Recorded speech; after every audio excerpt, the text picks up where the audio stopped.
Si le Christ ne nous a pas donné de date pour ce qui est de son retour, il nous a donné des signes, et entre autres signes, celui du déclin de la foi, face à une explosion du péché et de l'immoralité.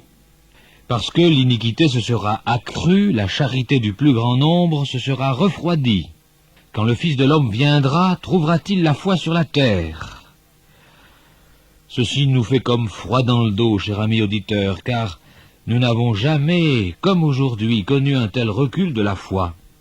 Les églises se vident, de leur jeunesse surtout, et on en voit même qui se vendent.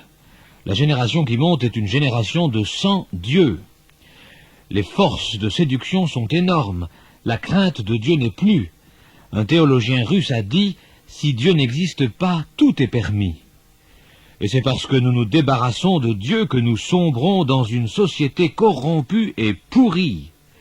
Ces temps que nous vivons en ce moment ont été annoncés par les apôtres, tels que Paul par exemple, qui a écrit à Timothée « Il viendra un temps où les hommes ne supporteront pas la saine doctrine, mais ayant la démangeaison d'entendre des choses agréables, ils se donneront maître sur maître, selon leurs désirs, détourneront l'oreille de la vérité et se tourneront vers les fables. Ils deviendront égoïstes, fanfarons, hautains, blasphémateurs, rebelles à leurs parents, ingrats, irreligieux, insensibles, déloyaux, calomniateurs, intempérants, cruels, ennemis des gens de bien, traîtres, emportés, enflés d'orgueil, aimant le plaisir plus que Dieu. Voilà ce que produit notre société matérialiste qui ne veut plus de Dieu dans ses affaires. À lire ces textes écrits il y a 2000 ans, il semble que l'apôtre parlait de notre génération, ne trouvez-vous pas ? Dans les derniers temps, dit-il encore, quelques-uns abandonneront la foi pour s'attacher à des esprits séducteurs et à des doctrines de démons. On ne peut, cher ami auditeur, abandonner Dieu sans se donner d'autres maîtres. Voilà pourquoi tant d'hommes, tant de femmes s'orientent vers les sciences occultes et le spiritisme et l'astrologie. Il est incontestable que ces choses représentent aujourd'hui un fait de société, faisant la une d'émissions de pointe à la radio et à la télévision. L'occultisme avance à pas de géant, et ses adeptes se chiffrent par millions. Ne croyez pas qu'il s'agisse là d'une petite affaire sur laquelle nous n'avons pas à perdre de temps, loin de là. L'Institut national des statistiques, en 1962, indiquait qu'en France seulement, il y avait 34 000 astrologues. Aujourd'hui, il dépasse en nombre celui des médecins, des prêtres et des pasteurs réunis. L'horoscope est partout, dans les journaux, à la radio, la télévision, dans plusieurs grands magasins et magazines. La loterie nationale ou le loto national dans certains pays présentent régulièrement leur tranche du zodiaque.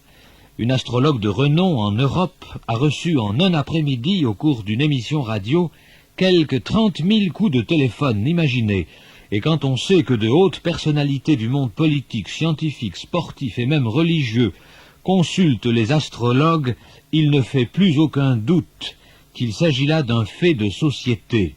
D'ailleurs, l'occultisme a permis la naissance d'une discipline nouvelle, la parapsychologie, qui est une approche scientifique des phénomènes mystérieux.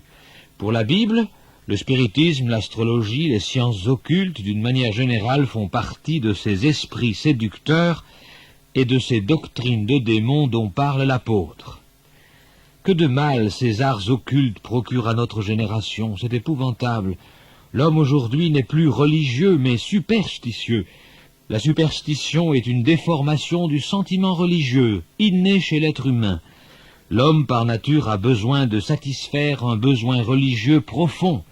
En s'orientant ailleurs que vers Dieu, il entre dans la superstition qui n'est autre chose qu'une religion-fiction qui l'égare et l'aliène davantage.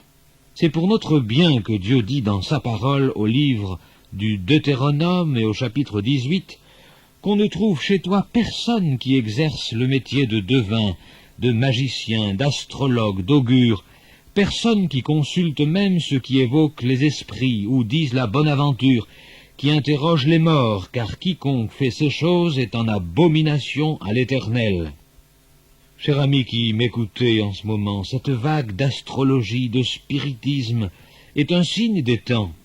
Elle est la preuve que la génération actuelle refuse Dieu pour des sources de néant, qui ne désaltèrent pas, au contraire, qui empoisonnent l'existence, la tuent. Le Christ revient.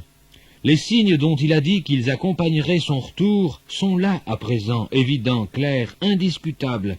Quittons ces pratiques occultes qui nous font tant de mal. Allons à la rencontre du Christ qui seul peut donner joie, paix et grande sécurité. Si vous aviez été atteint en quoi que ce soit par quelque influence occulte, demandez pardon au Christ et n'y revenez surtout pas, car c'est aussi pour cela qu'il est mort sur la croix du calvaire. Le sang de Christ, dit la Bible, nous purifie de tout péché. Mettez votre vie en ordre avec Dieu sur ce plan, si besoin était. C'est ainsi que vous trouverez paix et repos pour votre cœur. La Bible dit que le Christ s'est offert une seule fois pour porter les péchés de plusieurs, mais qu'il apparaîtra sans péché une seconde fois à ceux qui l'attendent pour leur salut. Êtes-vous de ceux-là, de ceux qui l'attendent pour leur salut? Puissiez-vous l'être dès aujourd'hui.